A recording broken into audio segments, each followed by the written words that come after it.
Welcome to news అడ్డా. నేను మీ రాము. ముందుగా ఈరోజు ముఖ్యాంశాలు. ఫోన్ ట్యాపింగ్ నేరం కాదు, arrest Praveen Kumar. Phone tapping కేసులో ఎలాంటి అరెస్టులు జరగవు, బండి సంజయ్. నేనెప్పుడు అనైతిక పనులు చేయలేదు, కేటీఆర్. కాంగ్రెస్ పార్టీ సమావేశంలో ఆయన ఎలా పాల్గొంటారు, జీవన్ రెడ్డి. ఇక వివరాలకు వెళ్తే, ఫోన్ ట్యాపింగ్ నేరం కాదని బీఆర్ఎస్ నేత ఆర్ఎస్ ప్రవీణ్ కుమార్ అన్నారు. దేశ రక్షణ ప్రజల భద్రత కోసం ఫోన్లు ట్యాపింగ్ చేయడం చట్టబద్ధమేనన్నారు.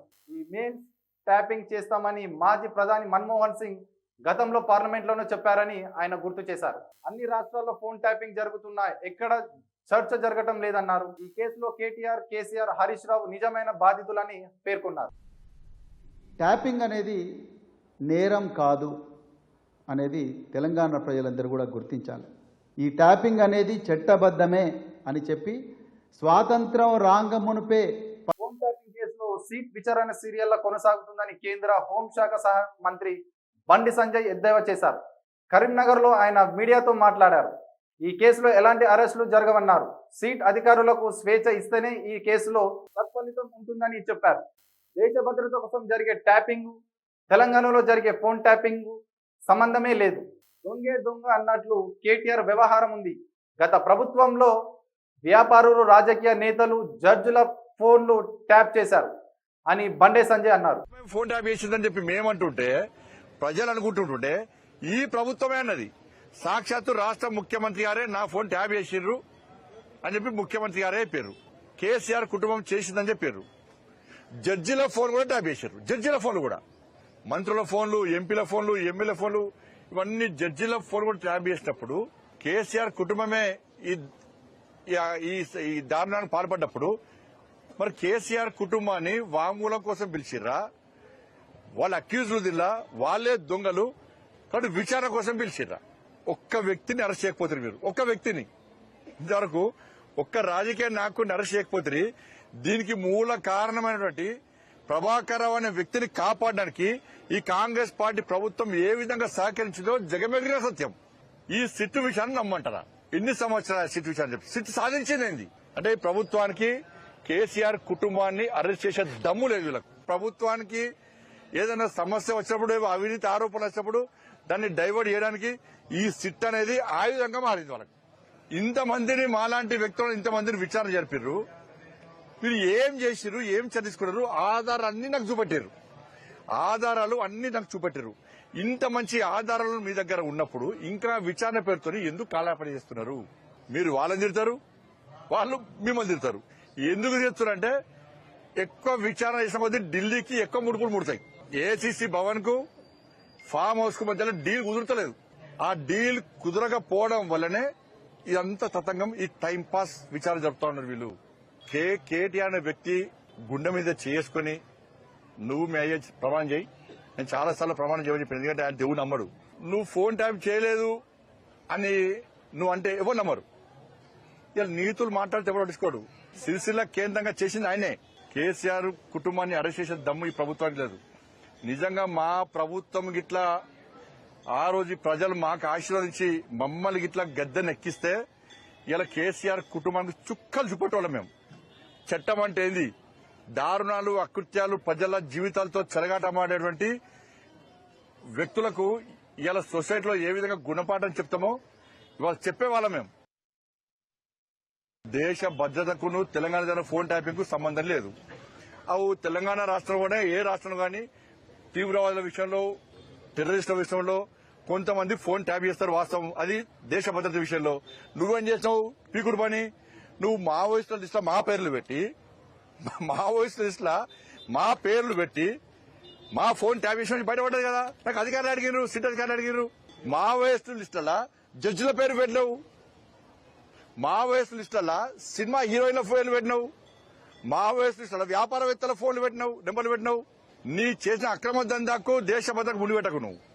అంటే ఇప్పుడు ఆయన ఆలోచన ఏది కదా, దేశ భద్రత విషయంలో ఫోన్ ట్యాప్ చేస్తున్నారంటే దాన్ని ప్రజలకు అనుమానం వచ్చే విధంగా దేశవ్యాప్తంగా ఏ రాష్ట్రంలోనైనా ఇలా కేసీఆర్ కొడుకు అంటుండే కదా, దేశవ్యాప్తంగా ఏ రాష్ట్రంలోనైనా మా ఫోన్ ట్యాప్ చేసిరని చెప్పి ఎక్కడ ఏ రాష్ట్రంలో చర్చ జరిగిందా? తెలంగాణ రాష్ట్రంలో ఎందుకు జరుగుతున్నది? తెలంగాణ రాష్ట్రంలో జడ్జిల ఫోన్ ఎందుకు ట్యాప్ చేశారు? అంత నీచంగా ఎందుకు దిగదారారు?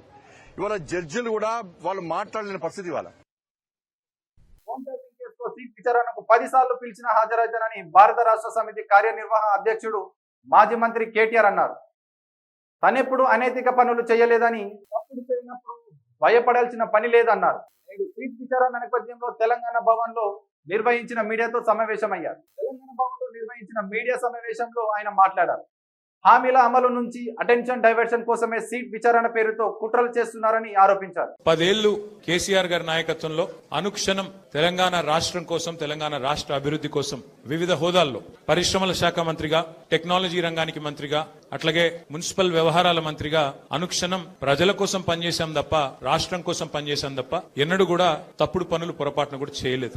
మేమెన్నడూ టైంపాస్ కార్యక్రమాలు చేయలేదు. ప్రత్యర్థుల కుటుంబాలను రాజకీయాల్లోకి లాగి, ప్రత్యర్థుల పిల్లల మీద బురద జల్లి, ప్రతిపక్షాల మీద కేసులు పెట్టి, ప్రతిపక్షాలను కావాలని హరాస్మెంట్ చేసి ఆ టైప్ లో టైంపాస్ పని చేయలేదు. ఇవాళ బాధ అనిపిస్తున్నది, ఎంక్వైరీలతో కాదు, ఎంక్వైరీలకు భయపడేటోడు ఎవడు లేడు, బాధపడేటోడు ఎవడు లేడు. కానీ ఇవాళ ఇంత కష్టపడి మరి కేసీఆర్ గారి నాయకత్వంలో ప్రజలు సాధించుకున్న ఈ రాష్ట్రంలోని పరిపాలన పిచ్చోడి చేతిలో రాయిలాగా మారిపోయింది. పరిపాలన మీద దృష్టి లేదు, పరిపాలన చేత కాదు, ప్రజలకిచ్చిన హామీలు నెరవేర్చే సత్తా లేదు. అసమర్థుడి జీవనయాత్రలాగా ఈ 2 ఏళ్లు ఏదో నెట్టుకుంటూ టైంపాస్ చేసుకుంటూ వచ్చినారు. ఒక్కొక్క రోజు ఒక్కొక్క డ్రామా.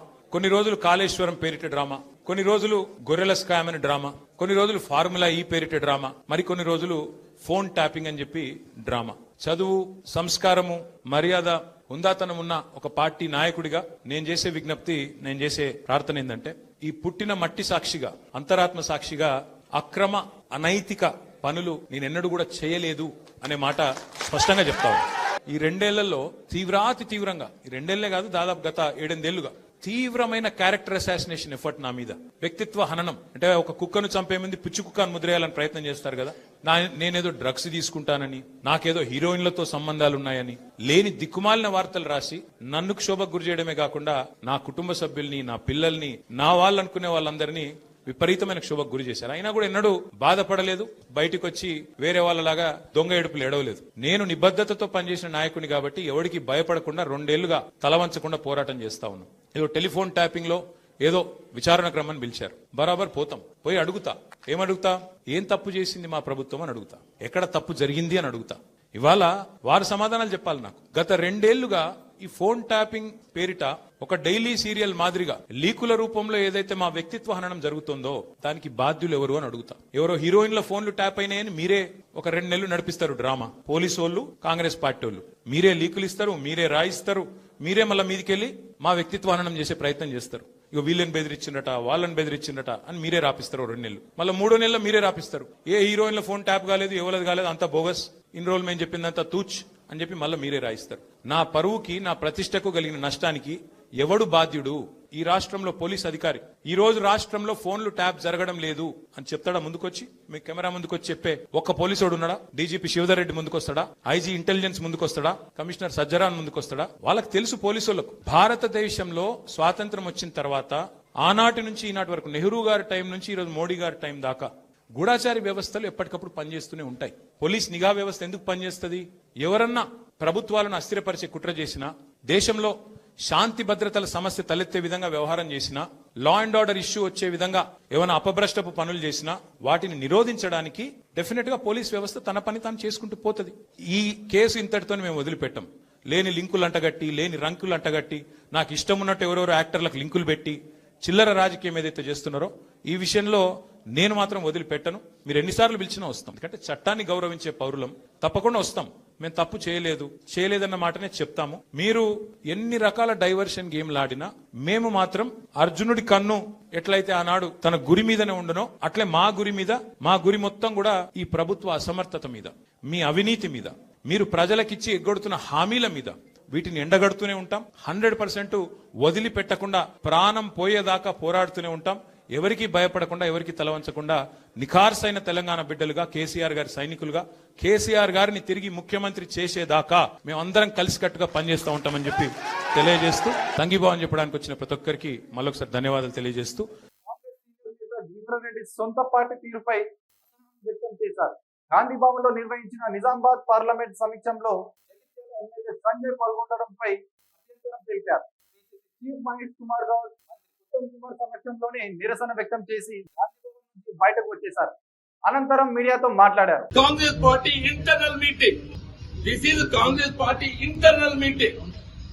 కాంగ్రెస్ పార్టీ అంతర్గత సమావేశానికి ఏదైతుందో వేరే రాజకీయ పార్టీ మన ప్రత్యర్థి పార్టీ, బీఆర్ఎస్ పార్టీ మన ప్రత్యర్థి పార్టీ, మన ప్రత్యర్థి పార్టీ శాసన పక్కన పిలుస్తుడు పెట్టుకొని మన అంతర్గత సమావేశం స్థానికతో ఎదుర్కొన్న అంశంపై ఎట్లా చర్చిస్తామే?